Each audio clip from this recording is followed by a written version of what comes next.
Hello students, welcome to literature story. आज हम हमारे इंडियन राइटर्स की सीरीज़ में करने वाले हैं अरुण कोलाटकर जी को। तो अरुण कोलाटकर के लिए हम बायोग्राफी कर लेते हैं, उनके इम्पोर्टेंट वर्क्स कर लेते हैं और उनकी जो पोइट्री कलेक्शन हैं और उनको अवार्ड जो मिले हैं वो कर लेते हैं। तो एग्ज़ाम पॉइंट ऑफ व्यू से जो हमारे इम्पोर्टेंट पॉइंट्स बनेंगे हम उनको डिस्कस करते चलेंगे। तो चलिए शुरू करते हैं। अरुण कोलाटकर जी कौन थे? तो वो इंडियन इंग्लिश और मराठी राइटर थे, यानी कि बायलिंगुअल राइटर थे जो दो भाषाओं में लिखते थे, इंग्लिश और मराठी। ठीक है, तो अब हम करते हैं इनकी बायोग्राफी। बायोग्राफी में क्या है, अरुण कोलाटकर जी का पूरा नाम क्या था? तो अरुण बालकृष्ण कोलाटकर था। अरुण बालकृष्ण कोलाटकर ये पोएट और आर्टिस्ट थे। ठीक है, और आर्टिस्ट में ये किस आर्ट में थे? तो ग्राफिक डिज़ाइनर थे और उनको बहुत सारे अवार्ड्स भी मिले हैं ग्राफिक डिज़ाइनर में भी। और उन्होंने मराठी में लिटरेचर लिखा, उन्होंने इंग्लिश लैंग्वेज में लिटरेचर लिखा और ग्राफिक डिज़ाइनर वो थे। और ग्राफिक डिज़ाइनर में भी उनको अवार्ड्स मिले हैं और इन लिटरेरी जो इनका फील्ड है उनके अंदर भी इनको अवार्ड मिले हैं। और जब कोई किसी राइटर को, किसी पोएट को जब अवार्ड मिलते हैं लाइक कॉमनवेल्थ पोएट्री प्राइज़ जो है या फिर साहित्य अकेडमी अवार्ड जब मिलता है तो वो हमारे लिए बहुत ही इम्पोर्टेंट हो जाते हैं, क्योंकि जो प्राइज़ विनर जो होते हैं वो राइटर हमारे लिए एग्ज़ाम में पूछे जाते हैं। और बायलिंगुअल पोएट थे तो ये इंग्लिश के साथ साथ कौन सी लैंग्वेज में लिखते थे, आपसे ये क्वेश्चन पूछा जा सकता है। कई बार नेट में अगर आपने क्वेश्चन देखे हों तो इस तरह से क्वेश्चन होते हैं, जैसे इंडियन राइटर्स का नाम दे दिया जाएगा, जैसे कमला दास है या फिर अरुण कोलाटकर जी हैं, आर.के. नारायण है, तो इनके सामने ये दे दिया जाएगा कि ये दूसरी किस भाषा में लिखते थे। इंग्लिश का तो हमें पता है कि इंग्लिश में लिखते थे, लेकिन ये कहाँ से थे, कौन सा वो लिखते थे, किस लैंग्वेज में ये लिखते थे इंग्लिश के साथ, तो इस तरह के क्वेश्चन पूछ लिए जाते हैं। तो ये मराठी में लिखते थे क्योंकि ये महाराष्ट्र से थे। ठीक है, तो ये इनकी जो लोकल लैंग्वेज थी मराठी, तो ये मराठी में लिखते थे। और इनका जो जन्म हुआ था वो हुआ था 1 नवंबर 1932 को। 1 नवंबर 1932 को इनका जो जन्म हुआ था वो कोल्हापुर महाराष्ट्र में हुआ था। और इनकी जो डेथ हो गई थी वो 25 सितंबर 2004 यानी कि 25 सितंबर 2004 को इनकी डेथ हो गई थी। और इनका जो राइटिंग करियर रहा, इसके अंदर इन्होंने राइटिंग में बहुत ही पोएटिक कलेक्शन लिखे, बहुत ही इम्पोर्टेंट वर्क्स यहाँ पर लिखे। और इनके फादर का नाम क्या था? तो इनका फादर का नाम तात्या कोलाटकर था। ये ऑफिसर थे एजुकेशन डिपार्टमेंट में। और अब हम इनके लाइफ के बारे में या फिर इम्पोर्टेंट वर्क्स के बारे में पढ़ेंगे, क्योंकि हमारे पास जो राइटर होते हैं उनके बर्थ से रिलेटेड आपसे क्वेश्चन सीधे सीधे पूछ लिए जाते हैं, या फिर कहाँ हुआ ये भी पूछ लिया जाता है, किस लैंग्वेज में लिखते थे ये भी पूछ लिया जाता है। ठीक है, हाँ, इनके फादर जो थे वो एजुकेशन डिपार्टमेंट में थे, हो सकता है किसी एग्ज़ाम में पूछ भी लिया जाए कि उनके फादर का नाम क्या था। ठीक है, तो अब हम पढ़ते हैं इनके इम्पोर्टेंट वर्क्स। इम्पोर्टेंट वर्क्स जब हम पढ़ते हैं तो इनका सबसे पहला जो इंग्लिश पोइट्री कलेक्शन जो आता है वो आता है, सबसे पहला है इनका जेजुरी। तो ये जेजुरी जो वर्क है ये सबसे इम्पोर्टेंट है। जहाँ पर भी अरुण कोलाटकर के रिलेटेड जो भी क्वेश्चन पूछा जाएगा, जो भी किसी भी आज तक एग्ज़ाम में पूछा गया है वो जेजुरी से रिलेटेड ही पूछा गया है और आगे भी इसकी संभावनाएं बढ़ जाती हैं। अब जो इनका वर्क है जेजुरी वो बहुत ही फेमस वर्क था और इनके लिए इनको अवार्ड भी मिला था। तो जेजुरी इसलिए इम्पॉर्टेंट हो जाता है, आपसे क्वेश्चन भी पूछे जाते हैं। तो जेजुरी में से सबसे जो फेमस क्वेश्चन हैं वो कौन कौन से पूछे जाते हैं?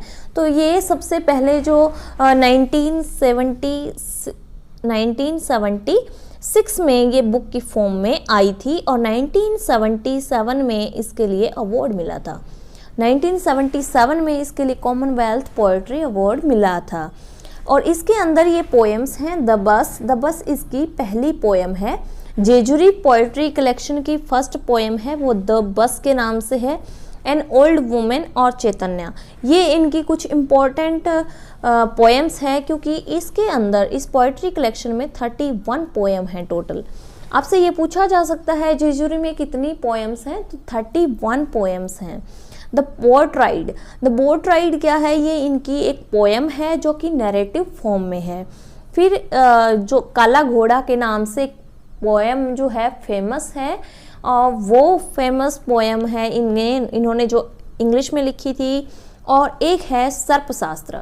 सर्पशास्त्र में इन्होंने क्या लिखा था, इंग्लिश वर्जन ऑफ भिजकी वाही। ये भिजकी वाही इन्होंने मराठी में लिखी थी बेसिकली, और उन्होंने बाद में इसको ट्रांसलेट किया था और सर्पशास्त्र के नाम से इसको पब्लिश किया था। इनकी अदर पोएम्स देख लेते हैं हम, जो इंग्लिश में लिखी थी इन्होंने। इम्पोर्टेंट पोएम्स हैं, a game of tiger and sheep, a low temple, heart of ruin hills, Makarand और pi dog, scratch and station dogs. और इनकी द डोर इस तरह से भी है, द डोर के नाम से भी है इनकी पोएम। और इस तरह के इनकी जो अदर फेमस पोएम हैं वो हैं। इन्होंने अपने जो पोएम्स हैं उसके अंदर इन्होंने एवरीडे मैटर्स की चीज़ों को ह्यूमर्स के साथ जो प्रेजेंट किया है।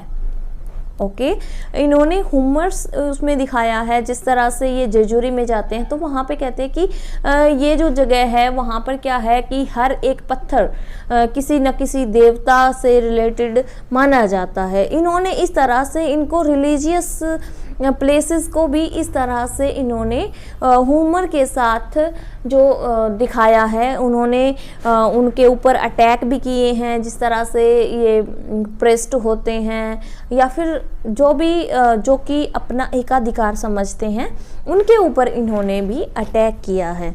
फिर हम मराठी पोइट्री कलेक्शन देख लेते हैं। अरुण कोलाटकराचा कविता 1977 में पब्लिश हुई थी। चिरीमिरी 2004 में आई थी। भिजकी वाही, ये भिजकी वाही वही है जो इंग्लिश में सर्पशास्त्र के नाम से पब्लिश हुई थी। और द्रोण ये भी 2004 में पब्लिश हुई थी। इनके अवार्ड्स और अचीवमेंट्स को देख लेते हैं। इनके अवार्ड और अचीवमेंट्स में हम देखते हैं कि कॉमनवेल्थ पोइट्री प्राइज़, अब हमें पता है जेजुरी आई थी 1976 में, और कॉमनवेल्थ इनको पोइट्री प्राइज़ मिला है जेजुरी के लिए बिल्कुल एक साल बाद। तो 1977 में ये इनको कॉमनवेल्थ पोइट्री प्राइज़ मिला था। और एक मिला है इनको साहित्य अकेडमी अवार्ड 2005 में फॉर मराठी वर्जन। जो भिजकी वाही है उसका जो मराठी वर्जन है, मराठी वर्ष के लिए इनको भिजकी वाही के लिए ये मिला है साहित्य अकेडमी अवार्ड। ये 2005 में मिला था। जेजुरी को हम पढ़ लेते हैं कि जेजुरी में है क्या।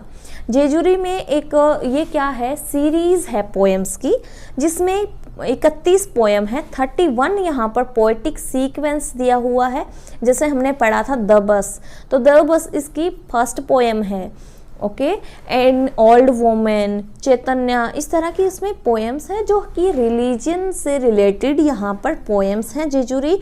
और जेजुरी जो है, जेजुरी में क्या इन्होंने डिस्क्राइब किया है, तो कोलाटकर जी ने जेजुरी को विज़िट किया था। और जेजुरी एक पुणे का सिटी है और इन्होंने 1964 में यहाँ की यात्रा करी थी। ठीक है, it was published in opinion literary quarterly in 1974।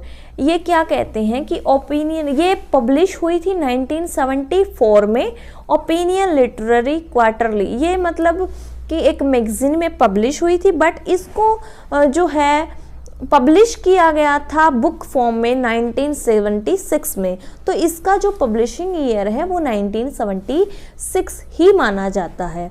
और इसको जो प्राइज़ मिला था जेजुरी के लिए तो 1977 में मिला था। और एक और इनका बहुत ही इम्पोर्टेंट पॉइंट ये है कि उनकी जो कलेक्टेड पोएम्स है इंग्लिश में वो पब्लिश करी गई थी कृष्णा मेहरोत्रा के द्वारा यहाँ पर ये नाम ध्यान से देख लीजिएगा, क्योंकि ये भी पूछा जाता है कि ये इनकी डेथ के बाद जो, क्योंकि उनकी डेथ जो हो गई थी, तो इनकी डेथ होने के बाद पोस्टथुमसली इसको पब्लिश किया गया था 2010 में, और कृष्ण मल्होत्रा ने ब्रिटेन में और ब्लड एक्स यहाँ पर बुक्स में पब्लिश किया था। तो इस तरह से इनकी कलेक्टेड पोएम्स को किसने पब्लिश किया था, तो कृष्ण मल्होत्रा ने किया था।